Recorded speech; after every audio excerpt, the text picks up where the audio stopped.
Ассаламу алейкум, урматтуу Манас Баяндын көрөрмандары. Кайрадан көрсөтүүбүздү улайлы. Сиздерге белгилүү болгондой, өткөндө айттым эле, бир аз техникалык мүчүрүштүктөр пайда болду деп. Анан бул маселени чечүүгө Кубан Тойчубаев деген мыкты досум бар. Мына ошол Кубан Тойчубаев бир аз демөөрчүлүк кылып, бул маселени чечип алдык. Баарыңарга ыраазычылык билдирем. Ал эми бизге демөөрчүлүк кылам деген инсандар болсо, атайын М-банк номерларыбызды ушул көрсөтүүнүн үстүнө калтырып коймокчубуз. Эмесе баштайын. Алгач мен сиздерден бир аз ак чөп башта деп кечирим сурап алайын. Анткени өткөндө Манас атабыз Ооганды чапканда, мына ошол жерде Оогандын ханы түлкү Манастан жеңилип, өзү далай жеринен жарадар болуп, жаздыктан башын көтөрө албай жатканда, Акун деген түлкүнүн иниси Баатыр немекен, ошол Манастын колуна түшүп калып, анан кыргыздын боорумун көрүп, мынтип айтып жатпайбы? Так дегенде токтогон баштуу кыргыз мен көрдүм дейт. Койсой десең тай сойгон аштуу кыргыз мен көрдүм дейт да. Бул кыргыздын аскерин түлкү агасын айтып атат. Бул кыргыздын аскерин жеңиш кыйын ага. Анткени мындай так дегенде токтогон дейт. Баштуу кыргыз дейт да, тартипке ушунчалык көнгөн, ушунчалык баягы башчысын сыйлаган момундай баштуу кыргыз мен көрдүм дейт. Анан бири-бирине ушунчалык сыйы укмуш, сыйы күчтүү, койсой десе бири-бирине тай сойгон аштуу кыргыз мен көрдүм дейт да. Мына ошентип түлкүгө бир топ кыргыздын аскерлерин мүнөздөп бергенден кийин түлкү тагынан түшүп, Акунду хан кылып көтөрүп, анан Акун барып Манаска ак желек көтөрүп барып, жеңилгенин моюндап, тартып алып барып, мына ошентип Манас экөө бел куда болуп кайтып кетти эле. Ал жерде Бокмурун берки Көкөтөйдүн, кадимки Ташкентти бийлеген Көкөтөйдүн уулу Бокмурун 13 жашта хандык такка олтурган болчу. Мына ошол Ооган согушунда колго түшүп калган болчу. Колго түшкөндө Оогандын ханы түлкү зынданына салган болчу. Акун ошентип хан шайлангандан кийин Бокмурунду зындандан чыгарып келет. Бокмурун ал жерде түлкүнүн Каншай деген кызы бар экен. Мына ошого көзү түшүп, ошону жактырып калганын айтып, анан кыргыз тараптан Бакай атабыз баш болгон бир топ кишилер келип, куда түшүп, бирок кыз жаш экен, дагы 5-6 жылдан кийин алып кетебиз буйруса деп, калыңын өткөрүп таштап, анан кайтышат. Бокмурун Ташкентке аман эсен Көкөтөй атасынын жанына келип, Ташкентти башкарып, мына ошентип туруп калат. Ал эми Манас болсо кыргызга жетип, андан нары окуя уланат туугандар. Мына ушул жерди сиздерге айтпай калган экенмин. Ак чөп башта таазим кылып баарыңыздардан кечирим сурайм. Эми мындан нары сөзүмдү кебимди улай берейин. Эми Кудайым буйрса телегейим тегиз, төгөрөгүм төп. Ошентип Манас баягы Ооганды чаап келгенден кийин Жакыптын агасы баягы Кытайдан келген Үсөн деген аксакалды билесиздер.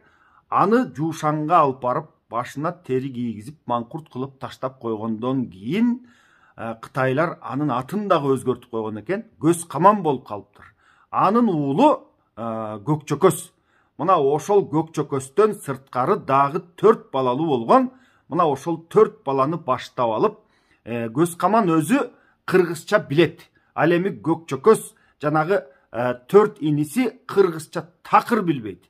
Булар кытайча калдырап, калмакча калдырап, муну ушинтип сүйлөшөт. Салты да жаман, жеген ичкен тамагы да башка, элге да жакпайт, канкейге да жакпайт. Бирок Манас негедир болбойт. Анан Манаска айтса дагы Манас кабыл албайт.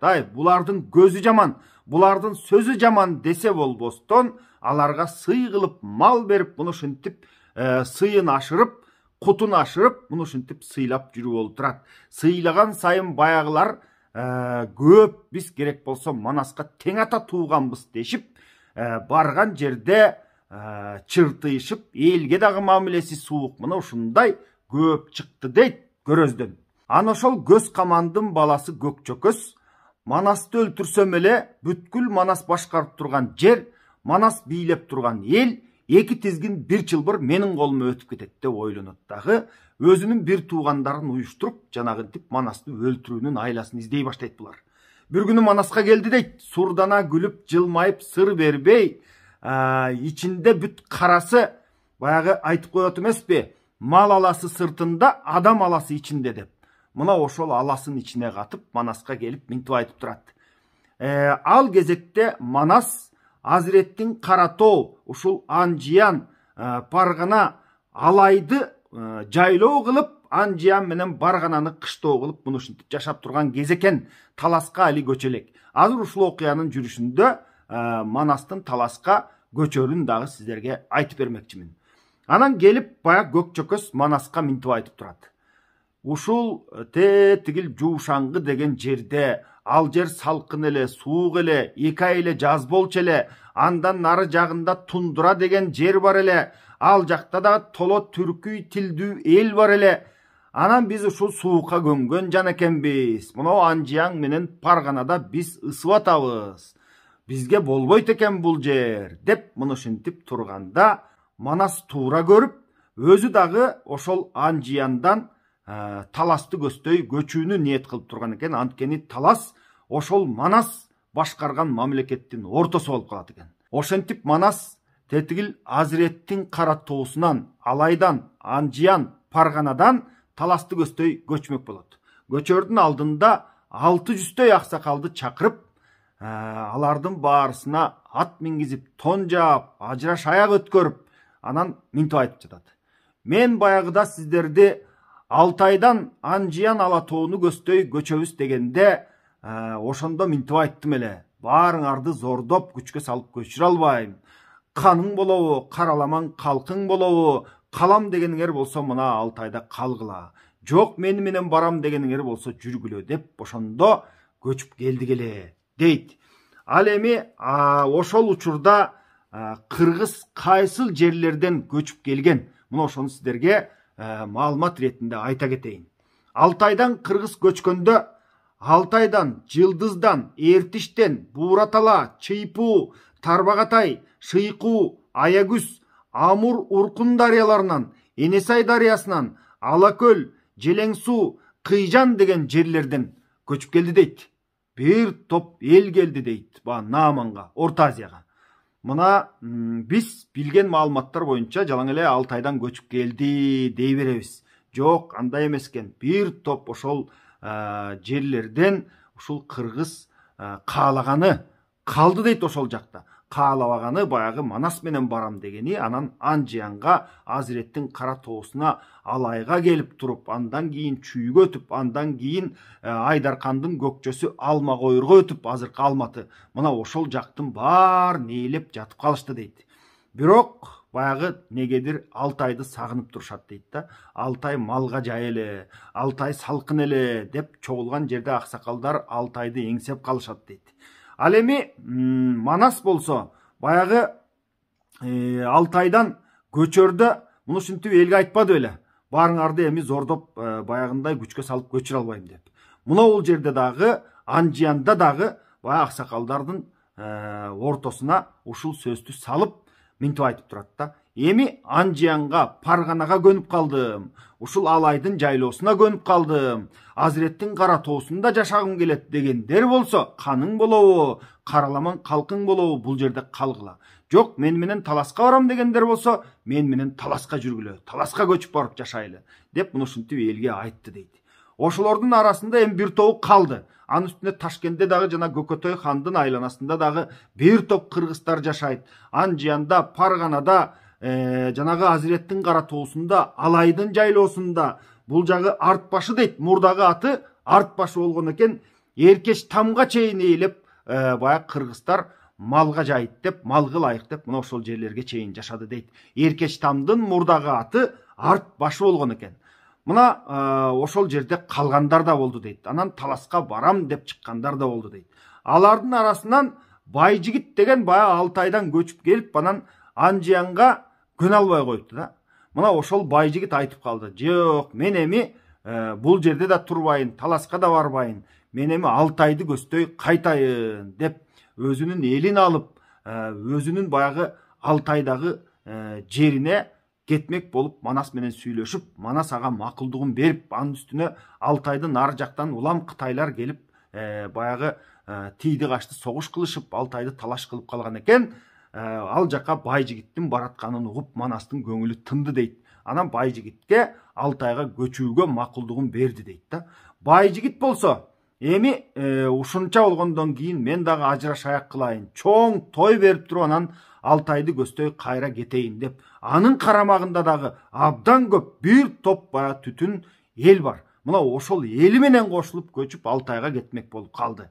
Мына ошол бай жигит баягы той өткөрөм деп, ажыраш аяк кылам деп, абдан 7000ден ашык жылкысы бар экен. Анын ичинен баягы 3000дейин бөлдү дейт, төөсүнөн бөлдү дейт, сыйырынан бөлдү дейт, коюнан камдады дейт. Байгеге баягы ырастап, атайын байгеге сайуу үчүн дагы бир топ малын камдап, муну ушинтип камынып калды дейт да. Анан бир күнү атын минип, жигиттерин эстип, Манасты көздөй кеңеш кылганы жөнөдү. Өзү 12дей жигитти ар жака чаптырды. Бул жагынан Букарга чейин чаптырды, наркы жагынан Ооганга, жанагы Акун ханга айттырды. Бир топ баягы Эртиш, Амур, Бүт, баягы Айдаркандын көкчөсүнө чейин кабар берип, ушул бай жигит Алтайга көчкөн атат, келип ошол тоюна катышып кетсин дегизип 12 жигитти 12 тарапка чаптырып, элдин баарын айттырып калды. Анан өзү Манасты көздөй кеңеш кылганы кетип бара жатса, Анжиянда Шыгайдын тукумдары жашачу экен да. Шыгай баягы Ногойдун бир тууганы. Ногой, Шыгай, Чыйырды деген 3 бир тууган болгон. Аны сиздерге башында айтып бергем. Ногойдон Орозду Бай, Үсөн, анан Жакып болгон. Жакыптан анан Манас. Ал эми Шыгайдан болсо Жапак деген бала бар экен. Андан кийин, Жапактан кийин 10 баласы болгон. Ошол 11 баланын улуусу Жапак.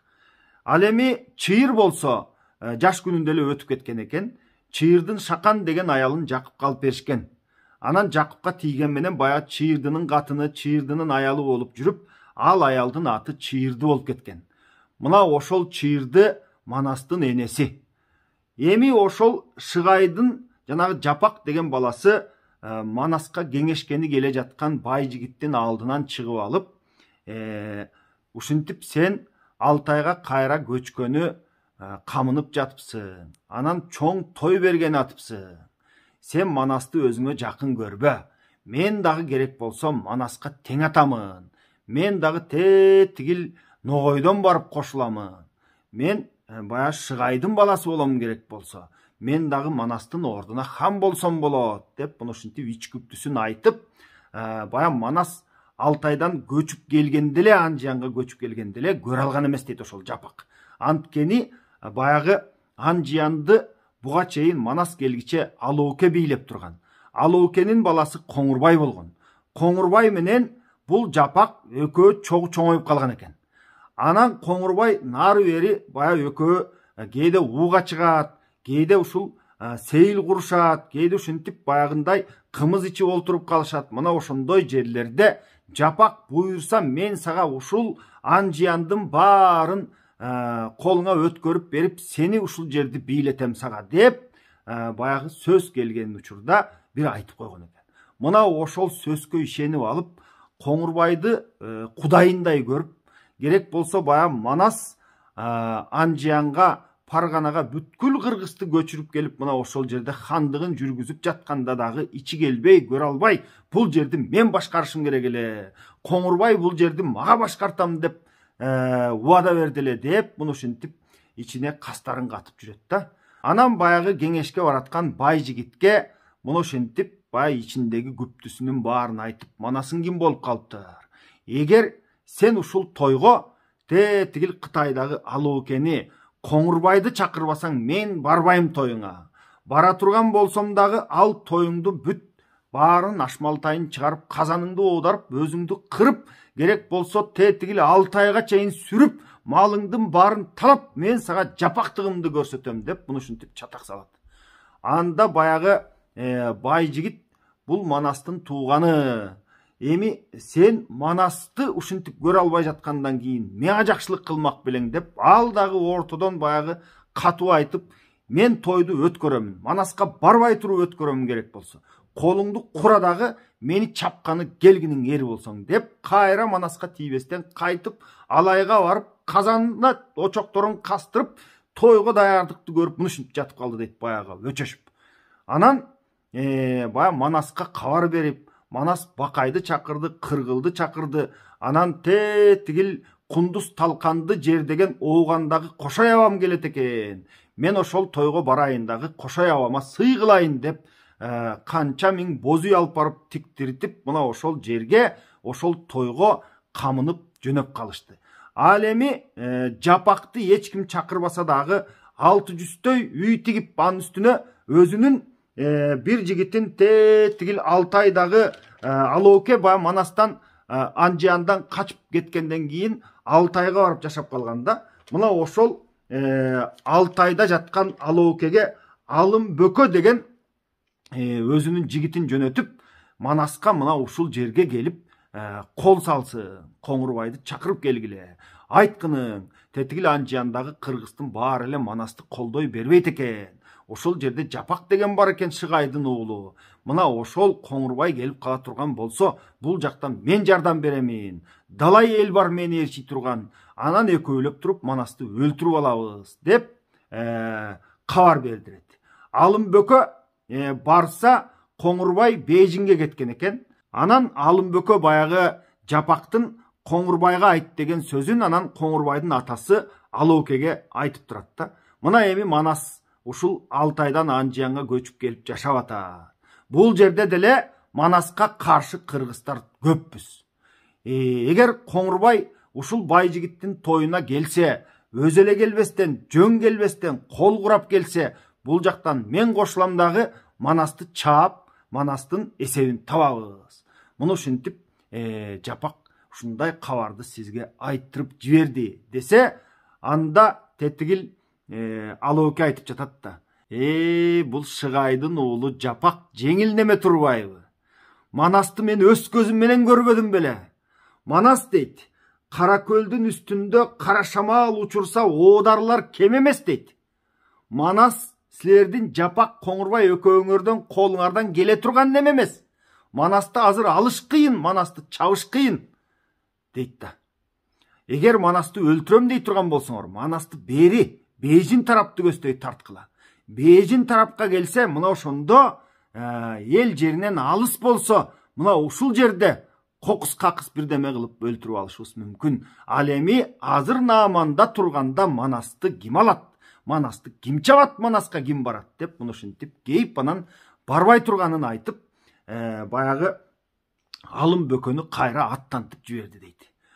Ал эми бул жакта бай жигит болсо баягы Манаска да барып кеңеш кылбай, кабар айттырып жиберип, эгер Манаска барганда дейт, ааламдын баарын чакырып, анда салтанат тойдун баягы шааниси башка болот эле дейт. Бирок тетигил жерден Жапак жолунан чыгып, катуу сөздөрдү айтып, намысына тийип койгондон кийин Манаска барбай кайрылып келип, анан бүт тойду баштап жиберди. Элдин баары келди, тетигил жактан Кошой абаң келди, Кундуз Талкандан, анан Ооганды бийлеген Акун хан келди. Жапак жинне тийгенден улам Кытайды атайын чакырбай койду дейт. Анткени Жапак тетигил бай жигитке айтканда, эгерде Кытайды чакырбасаң, Коңурбайды чакырбасаң, мен сени чабамын деп муну ушинтип баягы тигиге дөгүрсүп койгон да. Ага өчөшүп, мына той болот, тойду баштаймын, той кылам, сен болсо келип мен чабыл деп муну ушинтип тойдун башы башталды. Бул жагынан Манас келди, наркы жактан тетигил Акун хан келди, бир топтун баары келип той башталганы турат. Эми туугандар, калган уландысын буйруса кийинки көрсөтүүдө айтып берем. Бүгүн эми баарыңыздар менен коштошмокчумун. Аман туруңуздар.